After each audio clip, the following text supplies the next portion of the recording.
themselves into position for what are we going to win with. Well, let's see how they switch it up here into picks and bans the second time. LeBlanc and Kinnan, we didn't get to see him in game number 1. We're not going to get to see him here in game number 2. The team's That's okay. keeping them out of here. I don't really like those ones anyways. Too much purple. Those ones aren't my favorites. We'll just go ahead and leave them off. I've always to the side. hated LeBlanc. Just as a jungler, she's been so frustrating to gank, in the past iterations where they're passing and all that. And Lada's a fidget spinner. Captain Flowers is completely tilted by the fidget spinner for some reason. I feel like they're just so common that it's not that big of a deal. I mean, he's cosplaying Kennen right now with his little. But Kennen's banned.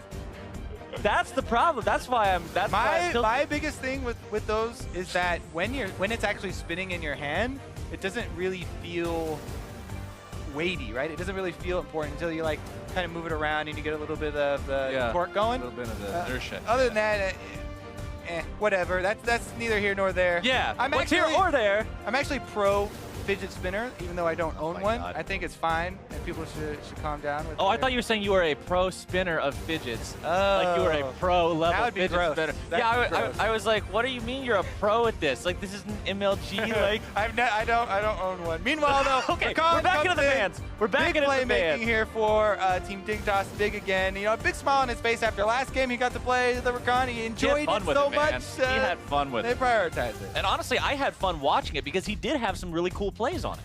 There were some awesome initiations, like what you talked about with. We got to see the alley-oop one. Yeah, we got to see the alley-oop one off of the invisible twitch. He did some cool moves. I'm excited to see him on it again. We're going to get to see Mike Young this time, though, instead of Shrimp. He's on the Lee Sin. See if maybe he can get some of those plays. Like what we saw. I'm still remembering Shrimp's kick onto Arrow's Ash as well that should have been a kill and ultimately goes south.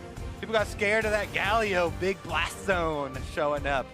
All right, let's talk about some theory crafted plays for the Braum Lee Sin, though. All right. This is my funnest game. All right, what do you got? What do you got? Basically, it's not that exciting. It's just bottom lane focus by Lee Sin because Lee Sin's super powerful early game. Everybody knows. We always casters say it like every single game. Lee Sin, so good.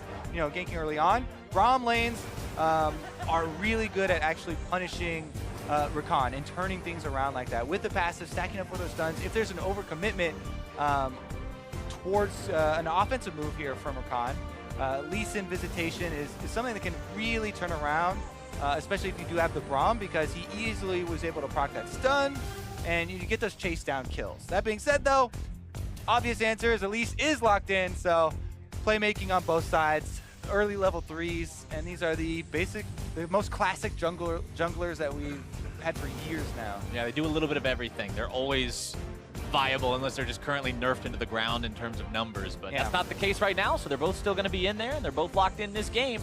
Talia also picked up this time by Phoenix1. Ryu will be on that. All right, so a little bit more, ability to affect the side lanes here for Ryu. In the last game, they did get a slight lead for him, ganking mid lane, burning some summoners off Keen, but it never really grew into something else, right? This time around with Talia, you have the mobility, you have the ability to also shove waves very quickly. So we'll maybe see if Ryu can get off some early ganks, get some roaming in for himself, and really work with Mike Young to pull off some of those plays. Because one of the biggest things with Talia is jungler plus mid laner interactions. And you can see by the way the second half of these bans are going what the Galio flex pick potential does to a team, because on the side of Phoenix1, they ban away both a mid laner and a top laner from their opponents, just saying, look, we don't know which one it is, we're going to hit both pools anyway. Exactly. Gonna take them off the board, and Phoenix1 was thinking about taking Lod's specialty pick away from him there for a second, hovering over the Twitch, but decided against it, goes with the Varus instead. All right, so that is a lot of crowd control then from the bottom lane of Phoenix1. Obviously, Braum and Varus can combine to hold you in place for quite a while. No surprise for Team Dignitas, though. Very similar stuff here. They're actually taking a lot of the tools that Phoenix1 picked in the last game. Ash Initiation, a diver plus Galio. Actually, they just have far too much playmaking ability with this Dignitas lineup, and they lock into Jarvan as well. That is an insane amount of playmaking. That is so many ways to start fights and make things happen. And picking the Jarvan blind, too. I mean, Jarvan has the burst to deal with squishy top laners, and he has the armor shred to deal with the tanky ones, so you feel pretty comfortable with it. And I do like, picking Jarvan when Fiora is banned, because Fiora is so good into him. But the Kled is also a pretty decent matchup. And I do like that Zig has gone for this one. This is one of the more favorable ones, I think, for Kled. I like his commitment into the Jarvan. It definitely does have outplayability there, but as I said, it's going to be about this team game here. And Team Dignitas have ridiculous amounts of crowd control, so we shall see if the roaming game gets off the ground for Phoenix1. Phoenix1 have the Talia wall to work with. Ryu can go to either side lane, and then Zig as well on the Kled can force initiation. So very excited to see these two clash. Will Phoenix1 be able to turn this series around and force that game number 3? That is the question. These team comps kind of remind me of what we saw from the teams in the first game, right? Because you've got Ryu and you've got Zig on champions that can rotate around the map and play the objective game in a really strong manner. You can wall people off from turrets and take them down. Phoenix1 played an objective game. Meanwhile, Dignitas just says, we're going to kill your dudes. And that's how we're going to win the game. The objectives will come later once we've killed enough dudes, but dude killing is where we're starting this game off. All right, let's get into part number 2 of dude killing, then. The Dignitas objective. It won him game number 1. Keen was one of the ones who was really in charge of that. This game, he's going to be taking more of a supportive type role, not going to be on that Victor. This has me curious now. What is your sort of theme when you play League of Legends, Captain Flowers? Are you on board with dude killing, or are you Yeah, I usually just I play League of Legends to kill dudes. Okay. That's part of what I go for. You just look for a dude to fight and you're like, hey, I'm going to get you. Okay. All right, well, first order of business is Raptor Wards. Yep, that's Not always dudes. something. And we'll see if anybody goes for a kill. I'm still waiting for the sweeper start for somebody, because that's always fun to see. But again, unlucky. We didn't have experienced Quince last time around either, so I don't expect there to be any of those shenanigans coming around today. Maybe if we get a game 3. Maybe if we get a game 3, they'll be willing to put it all on the line. But this time around, everybody's playing safe. Yeah, I always do also look more for level 1 stuff when you see champions like Braum in here. We talked about playmaking there. There is even some decent level 1 stuff here. Chase down potential for early kills with Braum is super big level 1 due to the passive, so a little bit surprised, but not too much. Everybody just kind of fanning out for the classic defense. And the only little wrinkle we'll have here is that Lee Sin, Mike Young here, not going to start on the Raptors for the extra experience. And he's going to do a route starting on his blue that will end on the top side. So I think he does want to meet the Elise here. I talked about the Kled being fairly nice into the Jarvan.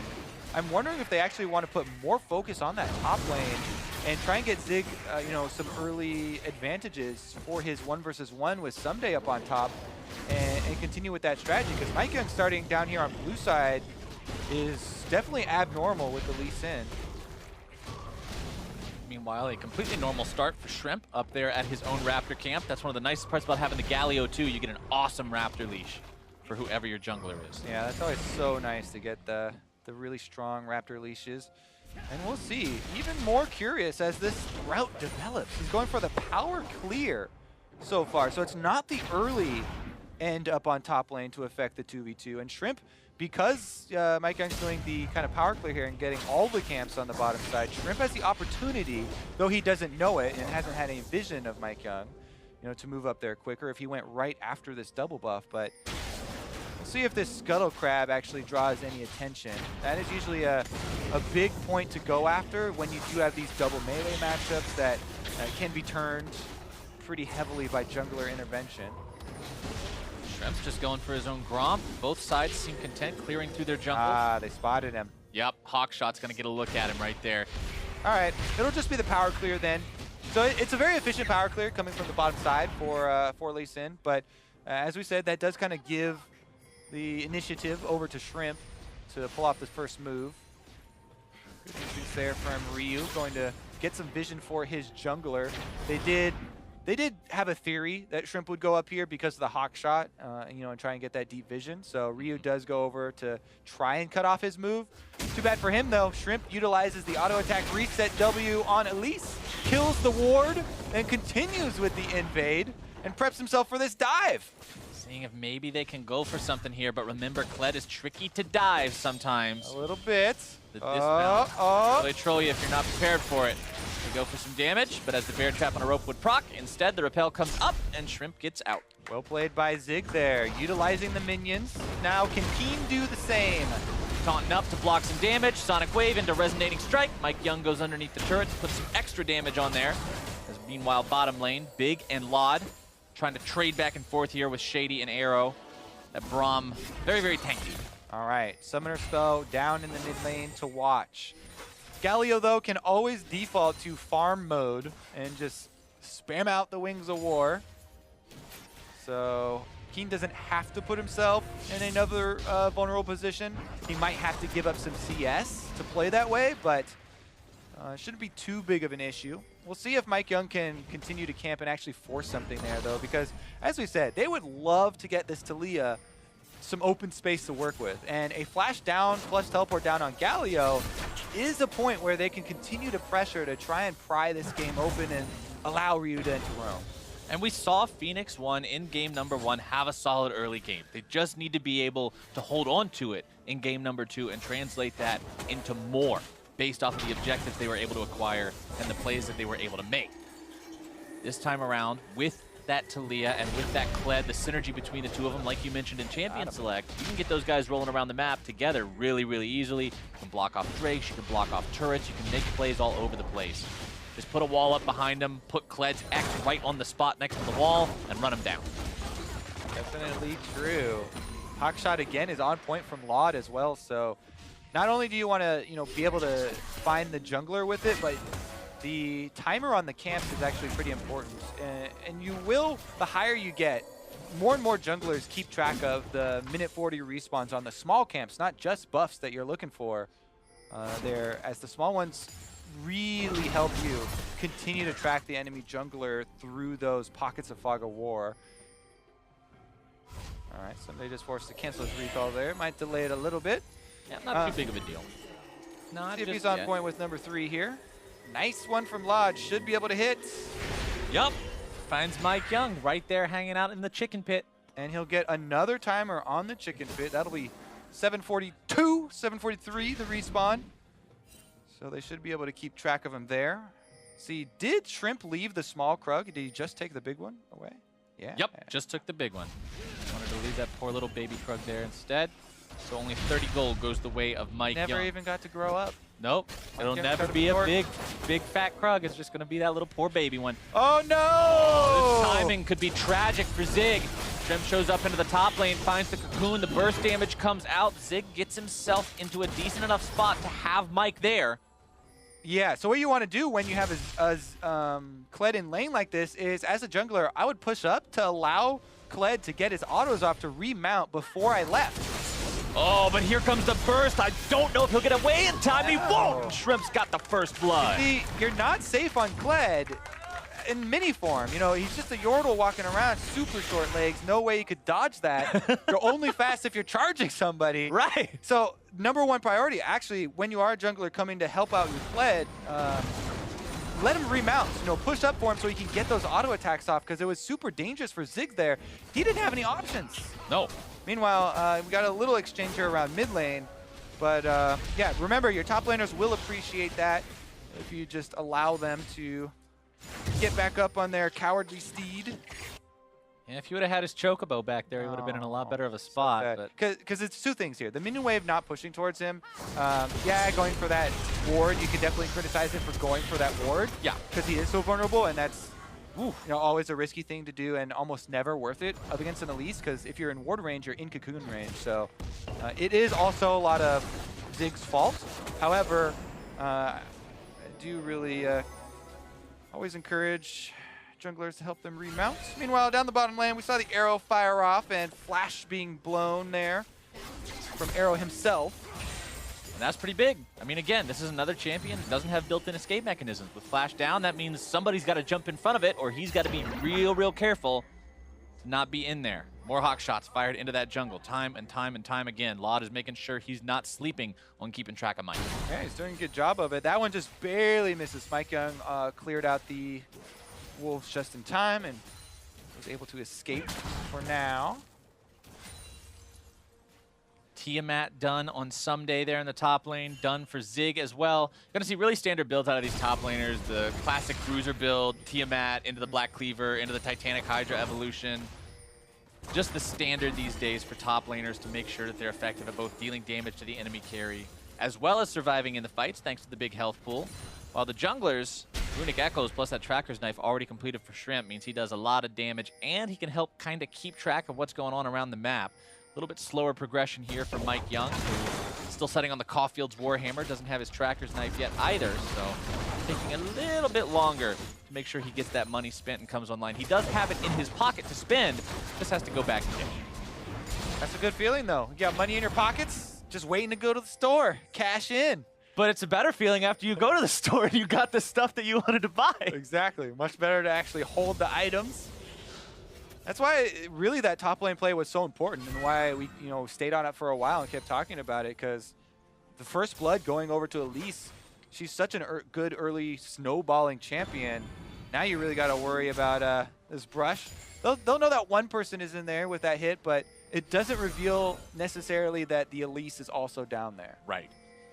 Could just be thinking, okay, Big's in the brush. We managed to nick him once with the arrow, no big deal. And Arrow still doesn't have flash.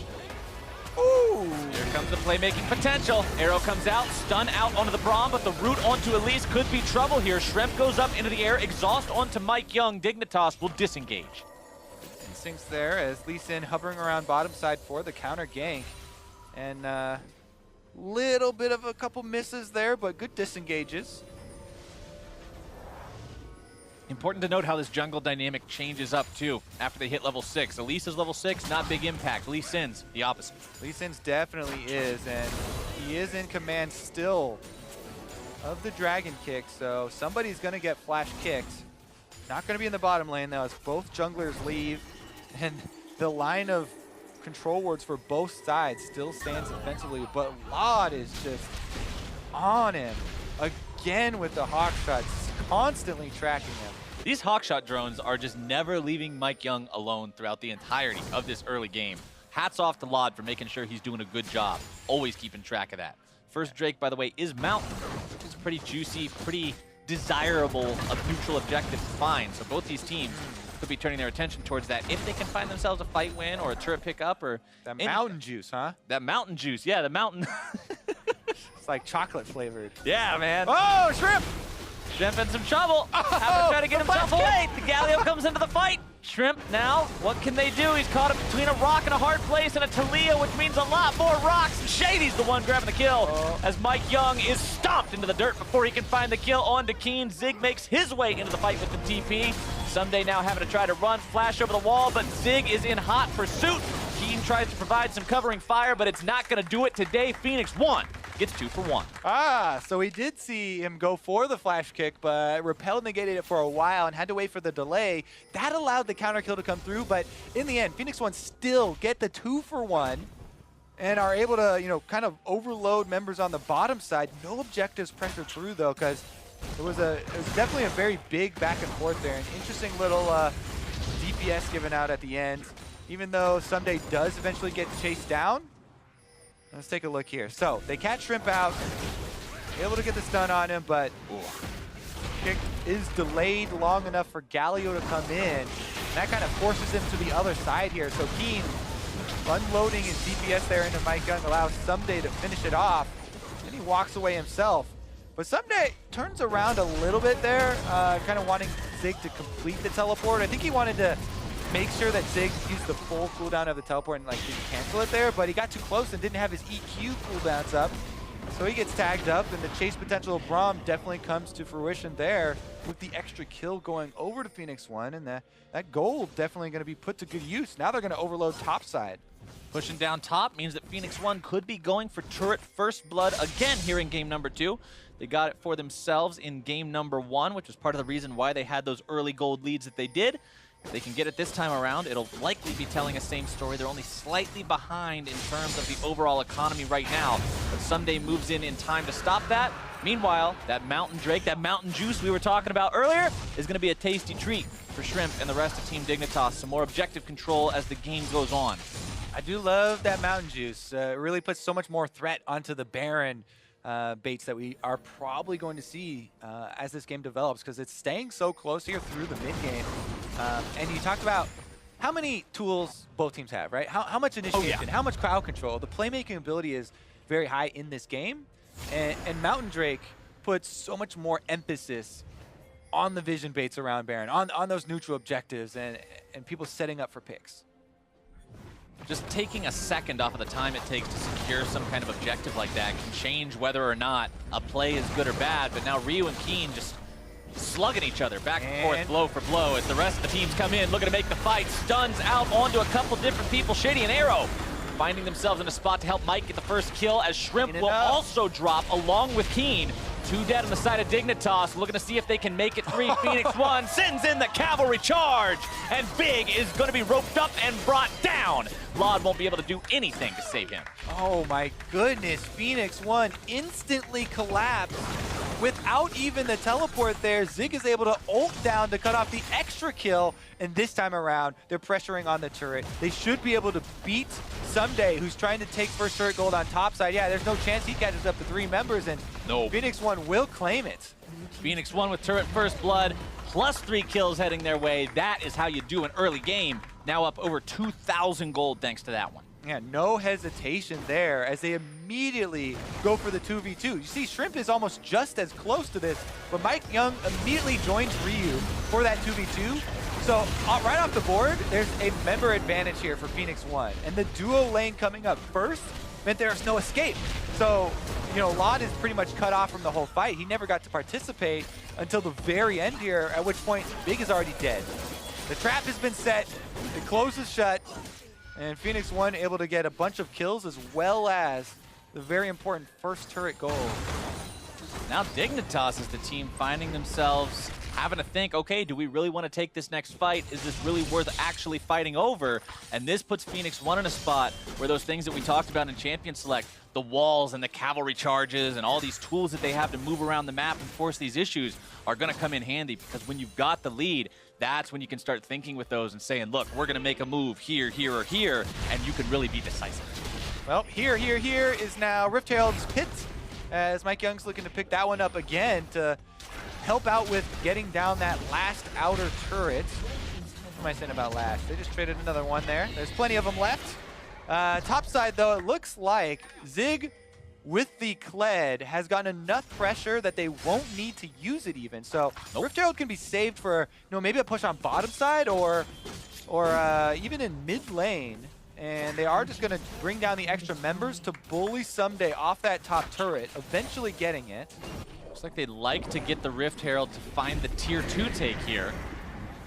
Someday, the only person around defending this, means it shouldn't be an issue for Phoenix1 to find that. Yeah, 4 members. Oh, Rift Herald charges in, takes out over half the HP, and that'll be all she wrote. Continuing to march it down this top side. They're going to stick by this Rift Herald. This is not a set it and forget it, abandon it, and hit the one turret. If you put your love into Rift Herald and protect... Oh! But now the counterattack has come. The Galio knockup onto multiple people. Someday being forced to flash back, as Phoenix1 will not be running away today. They turn the fight right back towards Dignitas, who now have to retreat. Health bar's critical.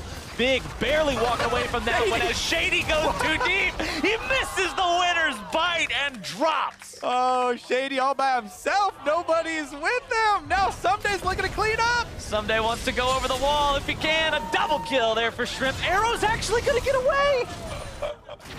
This was a hilarious turn of events. And it just got goofier. Shrimp walked a bit too close. Round and round we go. Meanwhile, that whole time, that play was initiated without the damage of Lod, which initially I was going to say, oh, why are Team Dignitas going for this big play on bottom side while their AD carry is split pushing? But because Shady dives the turret, because Someday is able to get that teleport off behind them, delay the backs, and get the counter kills off, the split push worked out. And Lod's able to get 2 turrets on the bottom side right up to the inhibitor. It's one of those things where Lod says, I told you guys. Oh my goodness. All right, so initially here we're like, all right, look at all the crowd control, but they're lacking in damage. So there's no damage backing up this initiation from Team Dignitas. But you can tell, Someday just left your screen. He was the one who started that fight. He ran to the fountain, healed up fully, then teleports in the backside on the ward you can see right now. Meanwhile, Shady flashes in, diving big and misses his Q.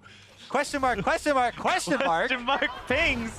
And Someday, because of the presence of mind of this guy, this is why I keep on talking about how much I like Someday as an overall player. Not only do we see him go off in games and carry in the top lane, even in games where he's not massively ahead or doesn't have a split push champion or something like that, just makes such intelligent plays and calculated plays around even losing situations. But regardless there, a bunch of counter kills going back. You also saw the shove there from Ryu, killing Shrimp, so gold flying around. Yeah, that was just everybody throws their money up into the air and you see how much you can grab off the floor. Both teams just... The money tank? The money tank, baby. All sorts of a fiesta happening in that fight. Now we're going to see yet another one. The root and the lockdown onto Big seals his fate, and that's a freebie for Phoenix1. Now Dignitas in retreat as P1 looks to make it even more locked down and beat up. As Shrimp gets himself in a spot where he's not going to be doing a whole lot more. 2 for 2 so far. Someday in the middle of the fight. Arrow going to be taken very low. Shrimp still looking to find the kill. A triple kill, though, for Ryu. As Shrimp gets himself killed. Only left alive. 1 versus 2. I don't know if it's going to work out too well today. Trying to get himself gone, but he is going nowhere but right back to the spawn platform. Oh, he got it! Pentakill for Ryu. Holy man! A pentakill with Talia in a 5v5 mid-game where the gold is very, very 20 close. minutes! That is actually insane to be able to get that many last hits on a skill shot champion like that. And this is the type of game you see where there are that many tools and that much initiation. Holy moly, I'm glad that they delivered with this one. Let's take a look at the start, because once one person is in, they're all in. Everybody's got crowd control to back it up with. Ryu gets down the wall to chase them. Flash kick there from Mike Young again to get the trade kill this time around. And then you think that Zig teleported too far away and he's not going to arrive in time, but he does because Arrow and Ryu kite out for long enough, and the threaded volleys just keep on coming through. Holy moly, and then he's finally able to get it here. That red buff being picked up early on from Ryu as well helped out so much. Not only the extra damage there to get the rest of his kills, but the health regeneration definitely pays off in a fight that long. When you go from 1 kill to 6 kills in a single fight, now you are the hero of the day. 6-0-4 on that Talia. The Andres Torment, Morello Namicon, Sorcerer's Shoes, and another Blasting Wand already there building the next item.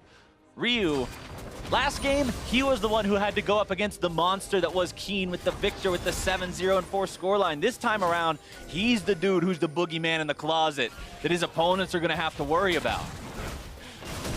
I do enjoy these money tank games, Captain. This is fun. And Ryu's the one picking up all the cash right now. As you said, extremely fed, and that is the person with the possibility of creating the biggest plays. Mid-game Talia can utilize this wall for, splitting up Team Dignitas, going for objectives. Right now they're fighting over vision. Here it comes. The wall's thrown down. Dignitas. Nope. Everything's fine. Just backing away for now. The charm out. This one's finding its way onto Arrow. Who's going to be bursted down very quickly. Still alive for now. Not for long. See you later. Airborne, though. 2 members of Dignitas going to immediately be erased as the health bars continue to melt away. A double kill for Ryu will turn this into a 1 for 3. All right, Zig's still on the chase as well. Doesn't have his ultimate, but he's right behind him. Zig versus Big, and Mike Young's taking the kill credit. Ryu's still able to push this wave up as well. That should be a very calm Baron. After all the action that we've seen, and all the members have dropped now, it's only Laud who has a chance of stealing. No, he doesn't have his arrow cooldown even. So this is 100% Phoenix1 reaping their rewards. Pentakill for Ryu, gets a couple more kills here, still hasn't died in this game. Now he's legendary, Baroned up as well, and Phoenix1 are not going down without a fight this game. They really want to push it to game number 3. All right, Big starts it off with that charm onto the Varus, and they take him down, but it doesn't matter because Ryu is so fed. Ridiculous amounts of damage coming out of him. Mike Young goes out there, chases off the back line here, and Phoenix1 are coming back swinging.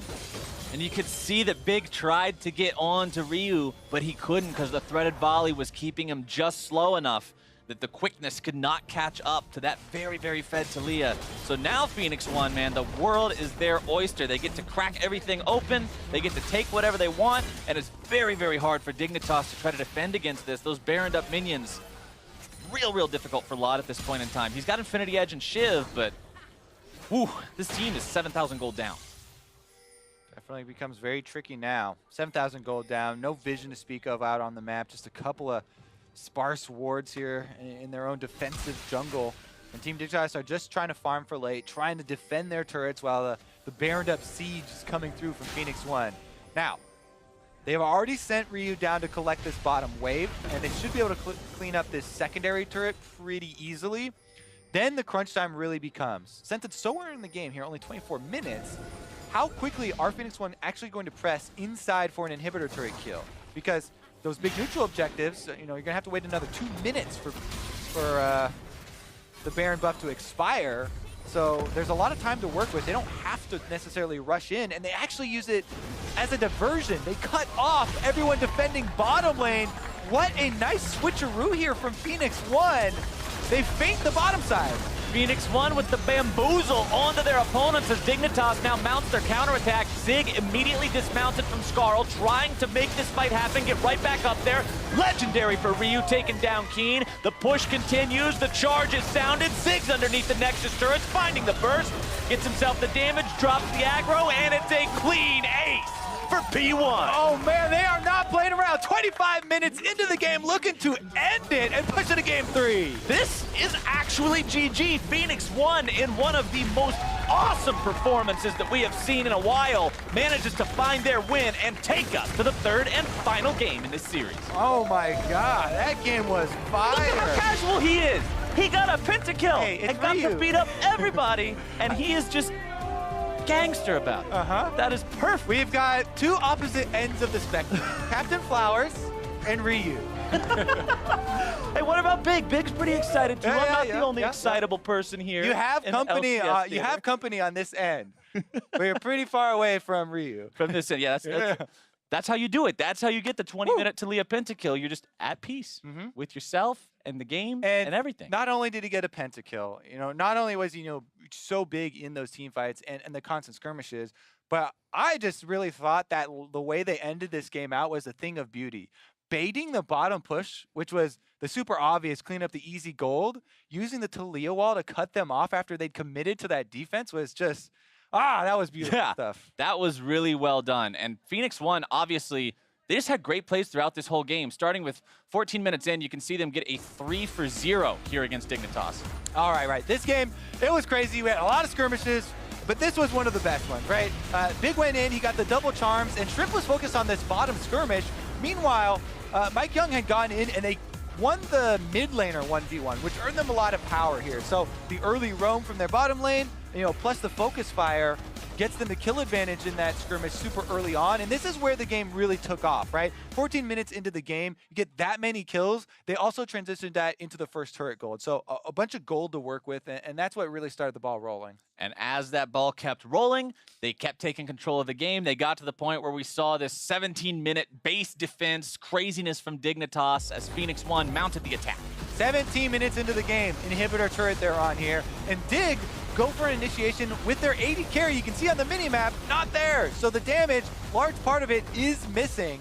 That being said, it was a pretty big win for Phoenix1 until Shady goes super deep. He's like, I'm gonna start getting some kills here. Then he flashes in here to try and kill Big, misses the Q, and goes down. Plus, it delayed the rest of his team while there is a teleport from Someday in the backside, and he hesitated for 0 seconds there.